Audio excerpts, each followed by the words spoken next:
यो ठाउँ हो दिप्रुङ चुइचुममा 5 वातीखुम भन्ने। यो ठाउँमा हाम्रो गाडी फसेर बिहान 7 बजेदेखि हामी 9:30 सम्म अलपत्रको अवस्थामा छौं। अनि त्यस पछाडि हाम्रो गाडी भनेको अगाडि दिक्तेल जाने ठाउँ। यो बाटोको कन्डिसनले गर्दाखेरि हाम्रो बिहान 7:30 बजेदेखि 9:30 बजेसम्मको समय हामीले यही बाटोमा खर्चेको छौं।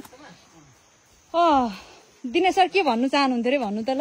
यहाँको स्थानीय सरकार चाहिँ अलिक भएन के यो त लास्टै खतम भयो। यहाँ अध्यक्षज्यूले चाहिँ अलिकति हेरिदिनु पर्यो हामीलाई पनि। विशेष गरी यो बाटोको कन्डिसनलाई हेर्नु पर्यो हैन। यहाँ अब कति मान्छेहरू आवत गर्नु चाहनुहुन्छ, यही बाटोको कारणले धेरै दुःख पाउने समस्या पनि भइराछ। बल गरम यो अवस्था दिप्रुङमा बाइक अन्त छैन होला सायद।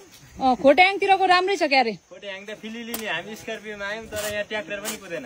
ल ट्र्याक्टर नकुद्ने वास्तवमा ट्र्याक्टर चाहिँ हामीलाई उयो गर्न आएको हो नि त। बाटोको कन्डिसन हेर्नु न ल, पुरै देखाइदिएँ मैले तपाईहरुको दिप्रुङ चुइचुमालाई। यस्तो छ है। अनि यहाँदेखि भनेको चाहिँ गाडी फसेर बिहान 7 बजेदेखिको हामी सबैजना अलपत्रको स्थितिमा छौं। अझै पनि टुङ्गो छैन हाम्रो गाडी कति बजे निस्किन्छ र हामी सकुशल हाम्रो गन्तव्यमा पुग्छौं।